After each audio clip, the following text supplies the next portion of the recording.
Action India TV news, आपकी आवाज हमारी पहचान। खैरी येथील जिल्हा परिषद उच्च प्राथमिक शाळेत दिनांक 7 ऑगस्ट 2026 रोजी खैरी केंद्रातील शिक्षकांची शिक्षण परिषद उत्साहात संपन्न झाले। दिनांक 7 ऑगस्ट 2026 रोजी जिल्हा परिषद उच्च प्राथमिक शाळा खैरी येथे पंचायत समिती राळेगाव येथे शिक्षण परिषदेचे आयोजन करण्यात आले होते। या शिक्षण परिषदेच्या अध्यक्षस्थानी शाळा व्यवस्थापन समितीचे अध्यक्ष विनोद हेपट होते, तर प्रमुख अतिथी मार्गदर्शक लहाने सर, गट शिक्षण अधिकारी पंचायत समिती राळेगाव, दाभाडे सर, गट विकास अधिकारी पंचायत समिती राळेगाव, तर सुलभक म्हणून प्रशांत महल्ले, साधन व्यक्ती मंगेश कोहळे सर, विठ्ठल खांडेकर सर। या शिक्षण परिषदेमध्ये सत्कार मूर्ती म्हणून हरिदासजी वैरागडे, सेवानिवृत्त केंद्रप्रमुख व सत्कार मूर्ती BS बाराहाते सर, सेवानिवृत्त सहाय्यक शिक्षक हे होते। कार्यक्रमाला सुरेश कुंभलकर मुख्याध्यापक तथा प्रभारी केंद्रप्रमुख KG सीडाम सर तसेच पत्रकार व ॲक्शन इंडिया टीव्ही चॅनलचे मुख्य संपादक विनोद माहुरे यांची प्रमुख उपस्थिती होती। शिक्षण परिषदेच्या माध्यमातून विद्यार्थ्यांच्या शैक्षणिक गुणवत्ता वाढीसह विविध शैक्षणिक उपक्रम, अध्यापनातील नवनवीन पद्धती आणि शिक्षकांच्या भूमिकेबाबत मार्गदर्शन व चर्चा करण्यात आली। यावेळी खैरी केंद्रांतर्गत येणाऱ्या सर्व जिल्हा परिषद शाळांमधील शिक्षक व शिक्षिका मोठ्या संख्येने उपस्थित होते।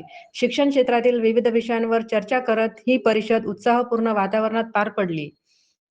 मुख्य संपादक विनोद माहुरेसह यवतमाळ जिल्हा प्रतिनिधी रवींद्र निवल, व्यवस्थापन समितीचे अध्यक्ष विनोद भाऊ हे पण तसेच आमचे मार्गदर्शक म्हणण्यापेक्षा आमचे ते काय बोलावं आपण ते कमी शब्द आहे त्याच्यासाठी म्हणजे खूप सारे म्हणजे मोठे व्यक्तिमत्व म्हणतो आमच्या गावात, या पूर्ण केंद्राचे एक मोठे बंधू समजायचे आमच्यासाठी तरी। तर ते या ठिकाणचे आपले सुरेश भाऊ कुंभलकर दादा, आमचे दादासाहेब, तसेच या केंद्राचे ज्येष्ठ शिक्षक श्री सीडाम सर, तसेच या केंद्रातील मुख्याध्यापक, शिक्षिका, सहाय्यक शिक्षक, शिक्षिका असे माझे बंधू आणि भगिनींनो, गेल्या 31 जुलैला मी नियत वयोमानानुसार सेवानिवृत्त झालेलो आणि आज सेवानिवृत्त निमित्तानं माझा या ठिकाणी सत्कार सोहळा या खैरी केंद्राने आयोजित केला, त्याच्याबद्दल मी त्याचे प्रथमतः आभार मानतो। सेवानिवृत्तीचा जो काळ आहे माझा म्हणजे हे जे खैरी केंद्र आहे, या केंद्र म्हणून मी म्हणत नाही खैरीला, हे माझे एक कुटुंब आहे।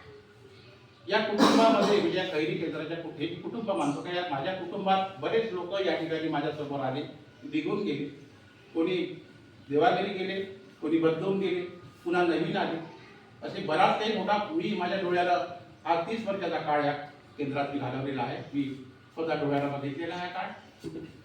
सुरुवातीला माझी जी आणि दुसरी महत्त्वाची गोष्ट मित्रांनो, आता हे सगळे तुम्ही बोलून गेले, माझ्याबद्दल ज्या काही प्रतिक्रिया दिल्या, शासकीय नियमानुसार मी जरी सेवानिवृत्त झालो असेल, पण मला असं वाटतं आज तुमच्या बोलण्यातून का मी तुमच्या मनातून निवृत्त नाही झालो।